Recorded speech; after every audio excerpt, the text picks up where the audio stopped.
de relevancia para poder conocer los antecedentes que el Tribunal de Primera Instancia tuvo para resolver la causa, y habiéndolo solicitado la defensa, y también que fue petición que fue secundada por la parte querellante que representa a don Alejandro Guzmán, hará lugar a la petición y se va a proceder a la vista de ese video. Ese video teniendo en consideración también los puestos por el Ministerio Público, considerando que eventualmente pueden haber imágenes de carácter íntimo que podrían afectar la indemnidad tanto familiar como la memoria de la persona que está ahí, que la persona que interviene, es que se va a hacer en forma de carácter privada, por las personas que se encuentran en estos momentos en el audio, perdón, en la videoconferencia vía Zoom. Luego no se va a exhibir por el Poder Judicial ni se va a entregar a los medios de comunicación a través de este medio. De manera que sería, entre comillas, en forma privada con todos los intervinientes que están en este momento vía Zoom. Y también se va a proceder a la petición, a hacer lugar a la petición del Ministerio Público en orden a escuchar también un audio solamente en sonido, también con las mismas características, en forma privada, por esta sala, con los intervinientes que están acá presentes, no para canal de Poder Judicial ni otros medios de comunicación. De tal manera que vamos, ¿sí? Perdón, disculpe que lo interrumpa. En realidad son dos audios que duran 5 minutos. Dos audios en total, ¿sí? Bien. Entonces, vamos a cortar las comunicaciones y retomamos en aproximadamente unos 20-25 minutos más, una vez que se proceda al audio. Las comunicaciones que se van a cortar, obviamente, son las comunicaciones públicas, todos los demás intervinientes permanecen en sala.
prudenciales, así que se van a tener solo el tiempo ya indicado. Comenzamos por el Ministerio Público. Gracias, señor presidente. Su señoría, los antecedentes que han sido recopilados a lo largo de esta investigación, en ningún caso, y que han sido debidamente expuestos tanto el día 21 de julio como el día de hoy, su señoría, de manera bastante sintética, dan cuenta que aquí no se ha intentado buscar un chivo expiatorio que se establezca como el rostro de la violencia contra la mujer. Eso no es efectivo, su señoría. Nuestra investigación y nuestra tarea ha sido fundamentada y se ha tratado de establecer hechos, y hechos han sido corroborados con una serie de elementos que hemos expuesto debidamente. Bajo esa perspectiva, esta serie de elementos, su señoría, y que dicen relación también con análisis periciales, nos permiten y nos llevan a sostener de manera clara que debemos ser respetuosos con ellos y debemos ajustarnos a la realidad. ¿Y por qué lo señalamos de esa forma? Porque el análisis criminológico que hace el Instituto de Criminología de la Policía de Investigaciones en ningún caso y en ninguna parte establece, su señoría, que Martín Pradenas tiene cara de violador, como jocosamente lo quiso expresar el señor defensor.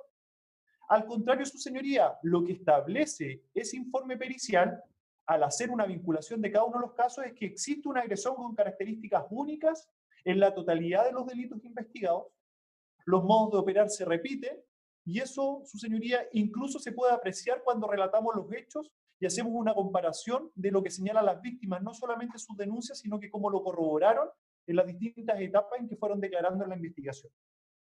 Su señoría, el señor Pradenas no quiso y no aceptó, y eso está expresamente establecido en una de sus declaraciones, acceder a la realización de un informe pericial psicológico.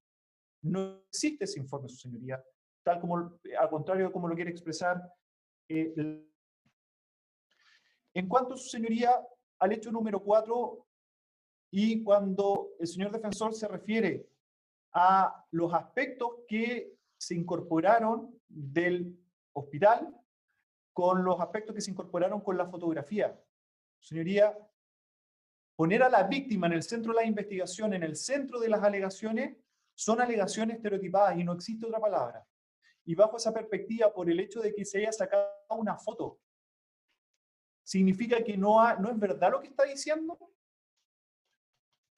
Su señoría, en ninguna parte la víctima ha hablado de su experiencia sexual, por el contrario, ella solamente se refirió al hecho por el cual fue víctima. Por lo cual, no solamente constituye una infracción a su dignidad, a su intimidad. Además, su señoría, eso no forma parte de los hechos que debemos conocer para sustentar cada uno de estos hechos.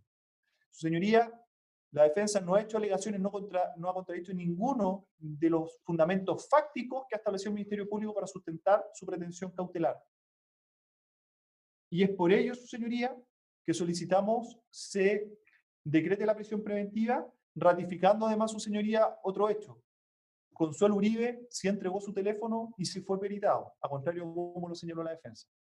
Bajo esa perspectiva, señoría, y habiendo aclarado cada uno de los puntos que estimamos debían ser corregidos, es que seguimos ratificando nuestra pretensión principal en cuanto a que se decrete la prisión preventiva del señor Martín Pradenas por entender que su libertad es peligrosa para la seguridad de la sociedad y de las víctimas. Escuchamos a don Alejandro Guzmán, igual por 3 minutos no prudenciales. Gracias a su señoría. Partió señalando que el tribunal, si bien es cierto, el artículo 140 señaló que no lo obligaba a tomar una decisión de prisión preventiva, lo cierto es que no puede hacer caso omiso a todas las diligencias y evidencias que se le presentó. Claramente el juez se equivocó en su apreciación, bastando tener presente para ello lo que se ha exhibido en esta audiencia. No se trata, su señoría, de fallar conforme a las presiones sociales, sino que conforme a los antecedentes. Y eso es precisamente lo que no ocurre en este caso y que evidentemente no solamente enardece a esta parte, sino que también a la sociedad completa, ya que faltamente existe falta de proporcionalidad. Su señoría, ¿por qué no creer a los informes criminológicos de vinculación de casos, si fueron elaborados por organismos pertinentes, totalmente fiables y que corresponden a organismos del Estado? Su señoría, ¿cómo vamos a tener una pericia psicológica del imputado si éste se niega a efectuársela? Además, su señoría, vemos que la defensa solamente basa sus pretensiones en la simple retórica y en elementos imprecisos que no han ocurrido en la especie. Básicamente, su señoría, hago referencia al hecho de que Consuelo Uribe, la niña que fue a rescatar a Antonia, a quien Antonia le refirió que había sido violada a las 9:01 de la mañana, es decir, cuando no había pasado ni siquiera una hora desde que había llegado a la cabaña, donde refiere nuevamente que había sido violada a su amiga, refiere que había sido violada a otros testigos que así lo declararon en la causa. Además, Consuelo Uribe sí entregó su celular, a diferencia de lo que señala la defensa. Aquí tengo la acreditación de aquello. Eso se encuentra en un informe policial y me parece muy malo poder señalar elementos que no son efectivos para defender a una persona. En este caso, el día 17 de marzo del presente año a las 11:04 horas, Consuelo Uribe hace entrega voluntaria de su teléfono marca iPhone XS Max. ¿Para qué? Para someterlo a un análisis y extracción de información. Por lo tanto, nuevamente tenemos elementos que no corresponden para lograr las pretensiones. En el caso de su señoría, en este caso, la culpa prácticamente tendría que ser de las víctimas porque tomaron más de la cuenta. Ni aún así, su señoría, lo que hay que promover es el respeto, sobre todo el respeto a la mujer, porque no porque haya bebido más de la cuenta, ni el imputado ni nadie tiene derecho para poder agredir sexualmente a nadie.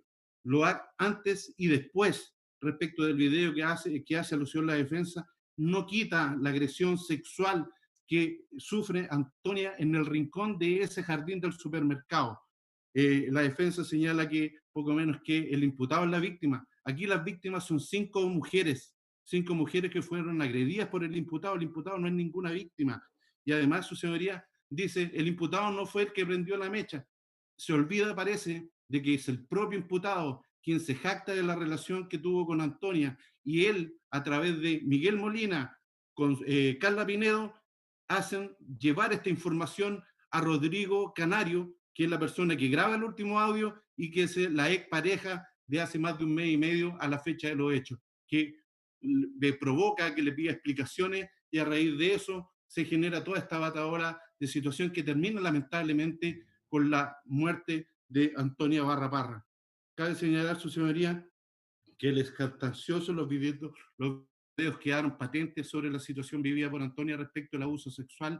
Vemos incapacidad para caminar, vemos incapacidad para oponer resistencia, vemos un caminar zigzagueante, vemos que se permanece más de 10 minutos en el mismo lugar, y justo en el lugar donde el imputado existe un portón para accederla a un rincón y así consumar el acto sexual. Está en su tiempo, señor abogado. Con esto termino, su señoría. Lo único que las víctimas quieren es olvidar, y eso retarda las denuncias. Sin embargo, no significa que no existieron. Necesitamos, su señoría, que se revoque el arresto domiciliario y se le fije en consecuencia la medida proporcional, que es la prisión preventiva y la que corresponde en este caso. Bien, escuchamos a don Sergio Gómez por igual tiempo, 3 minutos no prudenciales. Gracias, señor presidente. Mi réplica va a ir en términos de la alusión de la defensa a la forma o manera en que este interviniente ha presentado los hechos de la víctima que represento, hecho número 1. Una especie de crítica, la verdad no logré entenderlo muy bien en cuanto a la forma en que se presentaron estos hechos. Señoría ilustrísima, el tema para este interviniente es bien simple. No significa no. Cuando se relatan los hechos que constituyen forcejeos, fuerza sobre la víctima, aplicación de incapacitarla para que ésta se defienda, y negativa de ésta, huida posterior de la víctima del sitio del suceso, nos pone necesariamente en la hipótesis del artículo 366, inciso primero, en relación con el 361, número 1 del Código Penal. Aplicación de fuerza sobre la víctima en el delito de abuso sexual. Señorías ilustrísimas, la conclusión para este interviniente es muy clara y la voy a reiterar. No significa no. Muchas gracias. Bien, escuchamos entonces al abogado defensor, don Gaspar Calderón, 3 minutos no prudenciales. Muchas gracias, señoría. Voy a tratar de ser lo más breve posible. Le voy a contestar al colega Gómez, porque en realidad el relato, lo que yo dije, que el relato que él hace, que es terrible, él lo da por hecho. Y eso fue lo que el juez apreció, fue algo muy distinto, dijo que no habían antecedentes, y efectivamente no los hay. Voy a ir exclusivamente, señoría, al tema del video que vimos. Este video yo creo que es muy importante porque es el hecho central, son pocos minutos, pero me voy a... Ese video nos da un antes y un después. ¿Y qué es lo que pasa aquí? El video es exactamente lo que el juez describe, de la pareja que describe en su resolución, por eso decimos que su resolución es fundada. Y por si no lo vieron los colegas que están acá, voy a repetir, llegaron besándose. Se produce toda una especie de acariciamiento, lo vimos todo. Luego, después de eso, pasan hacia un rincón porque había ya una situación que estaba en desarrollo, lo voy a decir de esa manera. Dentro, ella opone resistencia porque en realidad no era el lugar. No sé si el no es no, pero en realidad aquí no. La resistencia que pone la logra después de que se produce una especie de acto ahí que todos lo vimos. Es más todavía, conciencia, y en este caso Martín Pradena retrocede. Conciencia hay, vimos todos también que ella se acomoda la ropa, se sube el cierre, se arregla la chaqueta y salen caminando.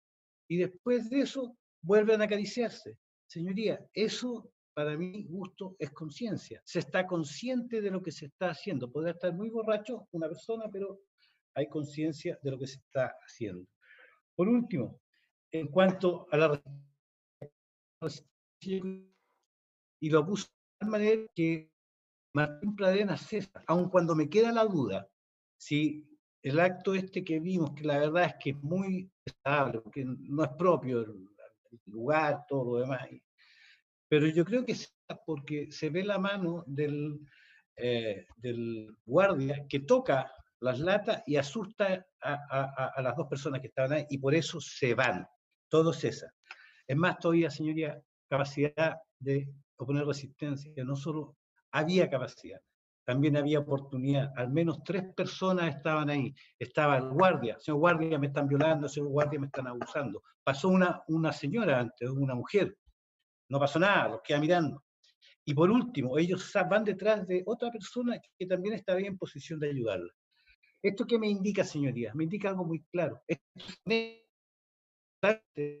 ocurrió en la cabaña, donde los relatos dicen que entran como pareja de la mano, lo que dijo el juez, que ella pide entrar al baño, entra al baño sola, sale sola, lo dice la testigo más importante, Bárbara, una chica que estaba ahí, que no era del grupo. Y por último, ocurre otra circunstancia que también está dentro del proceso que escuchó ayer. Entran los dos y tratan de entrar a una pieza, y el que está en la pieza dice, no, esa pieza estoy yo. Los dos circulan a una segunda pieza, sin drama, sin fuerza, con decisión. En la segunda, dice, no entren ahí porque ahí están las mochilas. Y solamente llegan a una tercera donde ocupan, y lo dice la chica Bárbara, llegan a la pieza donde yo estaba. Nadie dijo que hubo aquí una fuerza, nadie dijo que la tironeó, nadie dijo que golpeó, nadie la forzó. Voy a concluir con algo que en realidad quiero aclararlo para que el tribunal no estime que tengo alguna posición misógina o qué sé yo. Mi trabajo es tratar de demostrarles la verdad y la aplicación del derecho como corresponde. Está en su tiempo, señor. Particularmente, señoría, creo que en este caso, y en este caso de esta víctima, yo no estoy reclamando o diciendo que esto haya sido culpa de la víctima o la presunta víctima, pero sí fue su decisión. No es un problema de culpa, es un problema de decisión, y el video es bastante evidente, bastante claro en esa materia. Solicito, señoría, que se mantenga la medida cautelar que dictó el juez Federico Gutiérrez. Bien, por último, como ya lo habíamos señalado, si lo estima bien, señora María Bulnes, usted representa a la víctima, ¿desea señalar algo? No, no tiene. Sí, señoría, definitivamente deseo señalar algo.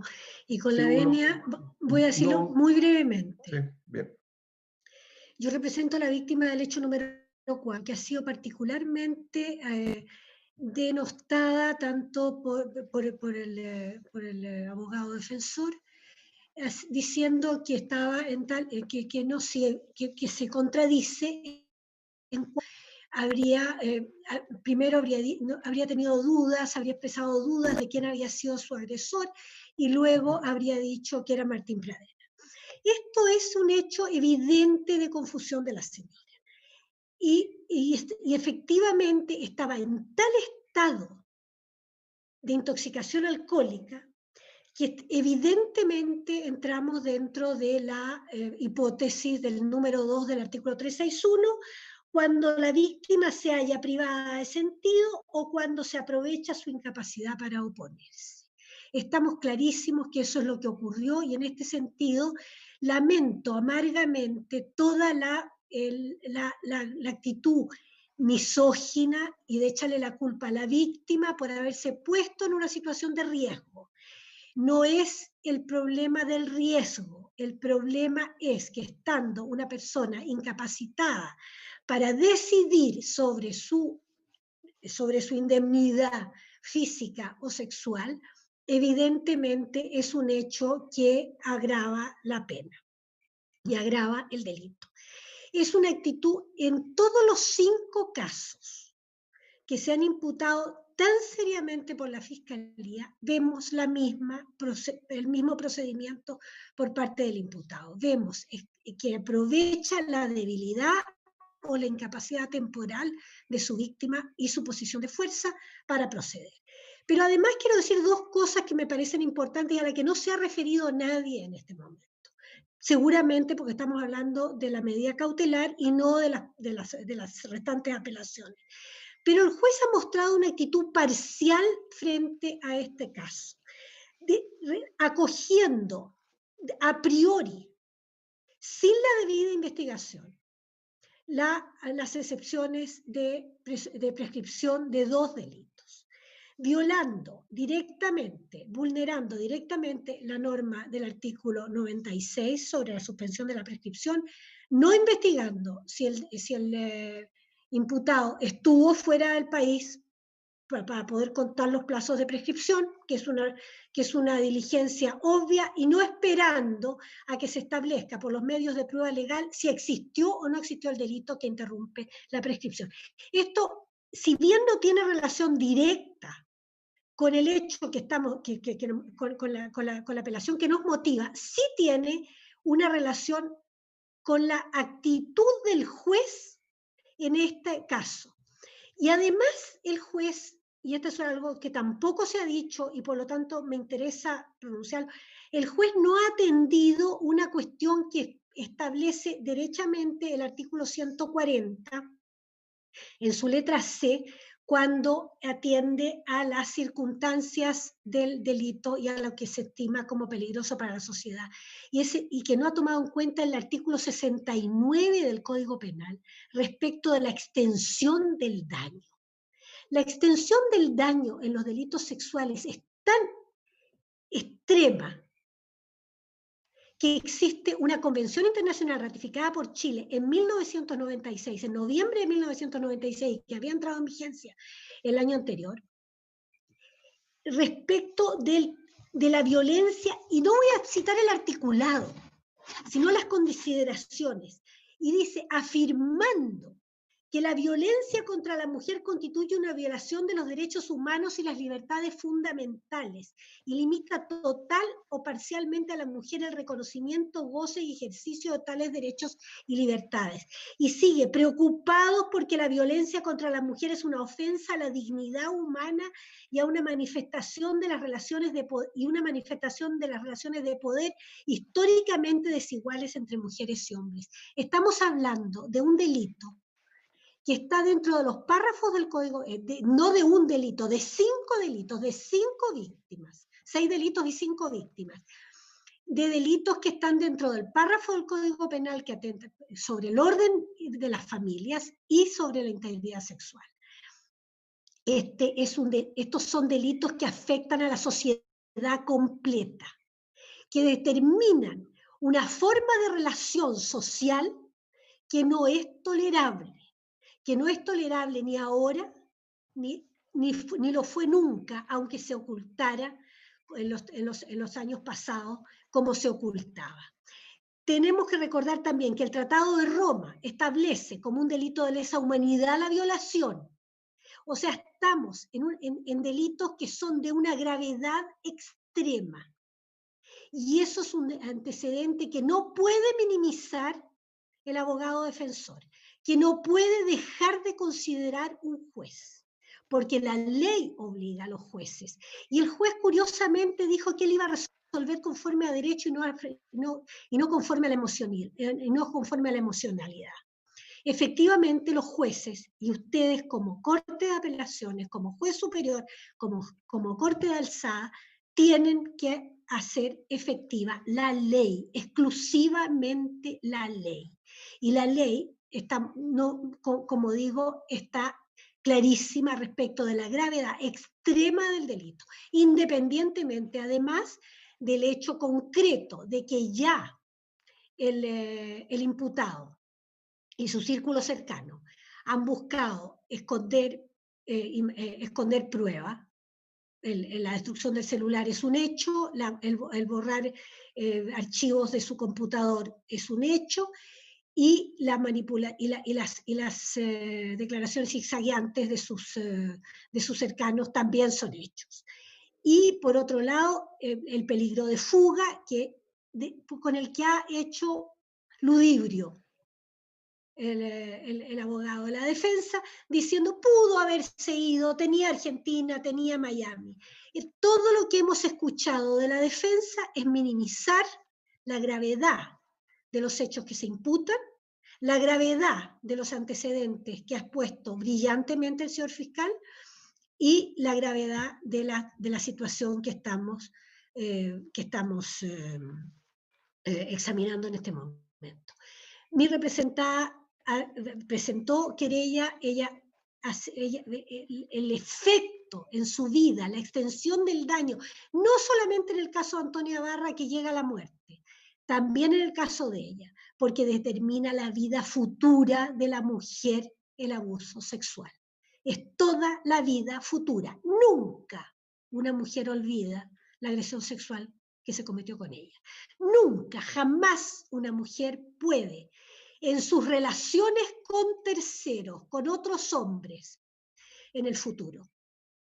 Eso lo puedo afirmar con conocimiento de causa, no solamente por la literatura jurídica, no solamente por la literatura en materias de psicología, sino también por haber conocido muchas mujeres que han sufrido estos atentados sexuales y concretamente en el caso de mi representada, víctima del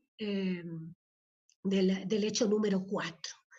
Y sobre la famosa fotito que sacó el defensor, puedo decir que cualquier persona normal que ha sufrido un atentado en su integridad física o psíquica, cuando ha cesado el atentado, muestra alivio. Ya pasó. Puedo tratar de volver a vivir, pero eso no se logra en los atentados sexuales. No se vuelve a vivir. Es un hecho que recurre en los momentos más absurdos de la vida, en los momentos más felices de la vida. Vuelve el tema de lo que te ocurrió. Y no se trata de si estaba bebida, no se trata de si iba vestida de mala manera. Se trata de que se me atentó, de que se aprovechó mi momento de debilidad y se hizo conmigo lo que no debía hacerse. La descripción del hecho respecto de la víctima que represento no la voy a repetir. No es el momento para decirlo. Será el juicio penal, el juicio oral en lo penal, donde demostraremos cómo ocurrió este hecho. Pero la manera en que fue agredida sexualmente la señorita víctima del hecho número 4 es particularmente odiosa.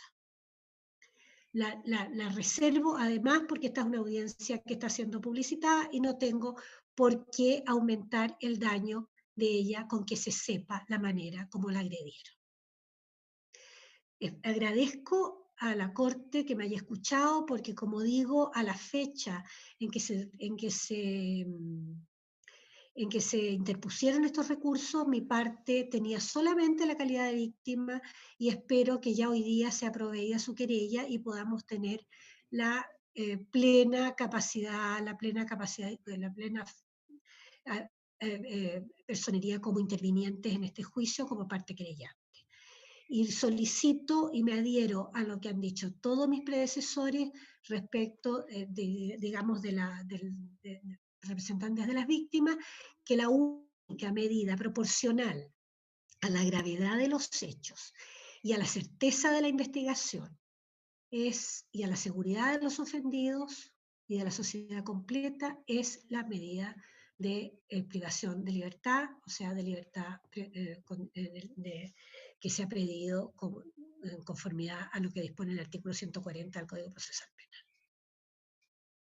Bien, el tribunal entonces va a entrar en receso. Perdón, señor Bulla, terminó, ¿cierto? Sí. Sí, por cierto. Bien.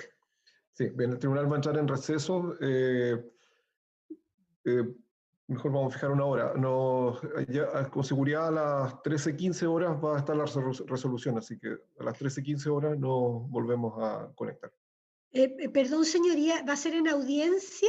En audiencia O sea, pública. volvemos a conectarnos. Sí, en este mismo lugar, para que puedan disponer de su tiempo. A las 13:15 horas se va a sacar la resolución. Muchísimas gracias. Bien.